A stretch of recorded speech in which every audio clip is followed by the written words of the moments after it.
the People's Party in National Politics in the 1890s. In this lecture, I'm going to cover the People's Party, also called the Populist Party, in this time period at the height of its influence. And in particular, we're going to look at how the party did in the 1892 election, and then what became of it 4 years down the road in the 1896 election. We have a few questions. You should be able to answer these questions by the end of the lecture. First, why did farmers and others form the People's Party in the 1890s? Second, how successful were they? And then finally, what does the party represent? In other words, why is this relatively short-lived political party significant or relevant to U.S. history in the late 19th century? As you were reading in the textbook, a combination of economic hardship, very low prices for cash crops due to depression and deflation, as well as drought, insects, etc., had made farmers even more focused on railroads and banks and all the other problems that they faced. The farmers' alliances established in this period sought to organize farmers economically and politically to improve their lives. You'll read more about that in the textbook. Many farmers across the nation believed that neither National Party, the Democrats or the Republicans, were really trying to help them, and therefore they would form their own party, the People's Party. On the screen you can see a graphic that was published in 1894 during the Depression. This is the Panic of 1893 that sets in as a depression for about 3 or 4 years. So this is a graphic showing how the party connects the creation of millionaires over the course of the 19th century and industrialization to the rise of tramps, or homeless and landless peoples. Here's another cartoon from that time, clearly hoping to persuade voters to vote for this new third party. So the cartoon is asking, in which box will the voter put his ballot? So the round glass balls in the frames there, those are ballot boxes of the era. So will the voter vote for the Republican Party, the builders of corporate wealth, according to the cartoon, or the People's Party, builders of churches and schools, or finally the Democratic Party, builders of saloons and jails? A clear choice for the People's Party. At the state level, the People's Party did quite well in the early 1890s. At least in the Midwest. If we look at the example of Kansas, we find that they were really quite successful in the 1890s. In the 1890 election. This is a state election, not a national one. The People's Party actually won control of the Kansas state legislature, meaning that the People's Party had more politicians in the state legislature of Kansas than either of the other parties. This is a really significant result for a new party. They even elected a populist to the U.S. Senate named William Peffer, who is pictured here. Okay, so you're going to hear me use the term populist and People's Party somewhat interchangeably, and historians often use both for this time period. So the party first finds success in state elections in the early 1890s, mostly in the Midwest. Moving on to the national elections 2 years down the road in 1892, we see the party hoping to build on their momentum. And in July of 1892, 1,300 delegates of the People's Party came together in Omaha, Nebraska to nominate a candidate for president. They end up nominating James Weaver as president, he's the guy with the big mustache, and James Field as vice president. Weaver and Field would campaign heavily in the rural areas, and they also tried to get working class men on their side. So they want to get these industrial workers on their side as well. They are not terribly successful, it has to be said. The laborers tended to remain with the party they already were allied with. The one exception to this were the silver miners in the West. So the silver miners from the West, from Colorado, California, Montana, and so on, did join the party because of the party's goal to make silver a permanent part of the U.S. currency. More on that in just a moment. Well, after a good race in 1892, the People's Party, of course, failed to win the presidency. This was not a surprise.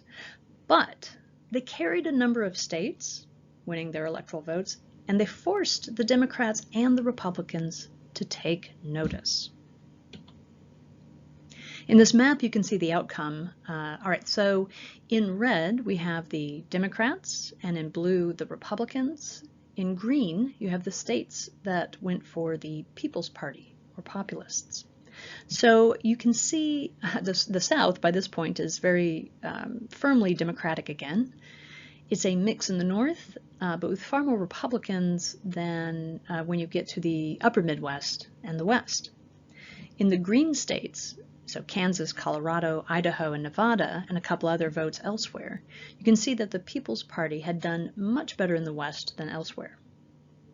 Now, what's important to note on this screen is that they won 22 electoral votes. That's substantial. Okay, I mean, it's only 5% of the total, but it's still important. More importantly, they won almost twice that, about 9%, or over 1 million votes in the popular vote. 1 million votes can make a difference. Look at how close the popular vote was between the Democratic and Republican candidates. You know, it was in the hundreds of thousands difference. So 1 million votes can throw it one way or the other. The other parties, the national parties of our two-party system, the Democrats and the Republicans, are going to have to take notice of these people.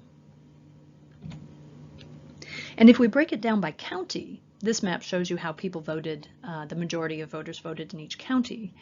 And real quickly, by the way, they flipped the colors in this one for some reason. So blue is now Democrat, red is Republican. You can see how mixed it is sort of in the middle of the country there. And green is still People's Party. But anyway, on this map, you can see that the People's Party did fairly well in Alabama. They won many counties in Alabama. They won some in Georgia, North Carolina, Texas, and some counties in the upper Midwest as well. And these are some states that went to the Republicans as well as those that went to the Democrats. At the state level, so if we not just examining president and vice president, at the state level, the party did even better in 1892. Take note of this. This is actually really important. About 1,500 populist candidates won seats in the state legislatures. Okay, I'm going to repeat that. This is really, really important. I'm also going to give you a few more figures. So more than or about 1,500 populist candidates won seats in their state legislatures. This is a really big deal. This gives them enormous political influence, at least at the state level. Other results for the People's Party, which is, I mean, keep in mind, a brand new political party, were pretty impressive. They elected 3 state governors, 5 U.S. senators, and 10 U.S. congressmen. An impressive showing. Well, let's take a quick look at what it is they were promising American voters, what's in their political platform, so we can understand who was voting for them and why. Okay, very briefly, here are some of the main campaign promises of the People's Party in 1892. The first has to do with silver. Now you can see the campaign buttons here referring to that. So at that time, the US dollar, and for most of our history, the US dollar was based on the nation's gold supply. You could only have as many dollars as could be backed by gold, and that made the currency rather limited. The People's Party argued that this currency system only enriched the bankers and the industrialists. Here's a quote from the 1892 platform. Quote, "The fruits of the toil of millions are boldly stolen to build up colossal fortunes for the few." End quote. The People's Party demanded that the U.S. money supply be backed by both gold and silver, and they would set the value at 16 to 1, and that's why you see the 16 to 1 in several of these buttons. All right, so why would you do this? Well, and 16 to 1, that means 16 ounces of silver would have the same value of 1 ounce of gold, which was not really the market price. But, okay, so why would you do this? Number one, this would increase the supply of money, and this, they hoped, would stabilize crop prices. So the price of wheat, of corn, of whatever. Because of this expanded money base. They're hoping to reverse deflation, in other words, causing inflation, which, secondly, would also make it easier to repay their debts. All right, so first is the promise of coinage of silver. I'll go through a few more. I would take notes of these. The silver is a big one. The rest of these are really ahead of their time. The Progressive Era will see most of this come to pass, or some of it anyway. But quick notes, graduated income tax. Well, there was no income tax, federal income tax at this time. They wanted to see a graduated income tax, meaning the more you earned, the more you paid. They wanted government-owned banks run for the benefit of farmers and small business people. They wanted government ownership and management of the telegraph, telephone, and railroads. So again, for the benefit of all, not, as they put it, just for the wealthy and powerful. This is a significant change and real challenge to an understanding of the government role in the economy. We'll talk a bit more about that in a moment. They wanted to return lands that had been given to the railroads to the people, as they put it, via the federal government. They also wanted things like the secret ballot. Now, this was called the Australian ballot by reformers, originated as a popular reform in Australia. At this time, in the 1890s, ballots were still cast publicly, so people knew who you voted for. They wanted an 8-hour workday for laborers. This was in part trying to get those Knights of Labor and, well, at this point, AFL and other unions to join with them. They wanted an abolition of the Pinkertons and other private armies that opposed unions. And then finally, they argued for term limits for president and vice president, one term only. One more, the direct election of senators. The last one I'll mention, direct election of senators. In the 1890s, senators were still chosen by the state legislatures, giving the parties an awful lot of power. Okay, so after such a strong showing in the 1892 election, the Republicans and the Democrats have to pay attention to this party. And this was in part the entire point of the party. They wanted to demonstrate that rural voters were still important in national elections and to force the political establishment, those two main parties, to take them seriously. The cartoon you can see on your screen is from 1891, the year before, mocking the People's Party as a patchwork of disaffected interest groups. By 1892, however, no one's laughing. The People's Party had to be taken seriously. And it's the Democrats that will take up the challenge. Now, this made sense because the Republicans were, at least for the most part, dead set against reintroducing silver as official U.S. currency. But this is an important point. A third party in a two-party system like ours has a very hard time winning an election against the two established parties at the national level. But they can influence a major party and force it to change course. And that's what's happening here. The Democrats, as you will read more about in the textbook, will invite the People's Party to join with them in 1896. In part by promising to take up the silver question once again. And so in 1896, the People's Party merged with the Democrats, and the People's Party as a separate independent party basically ceased to exist at the national level. It'll continue at the state level for longer. Here you can see then the 1896 candidates, William Bryan, who had been a Democrat for a very long time and would be a kind of perennial candidate for the Democratic Party. And then Arthur Sewall, another Democrat who was seen as particularly sympathetic to the People's Party.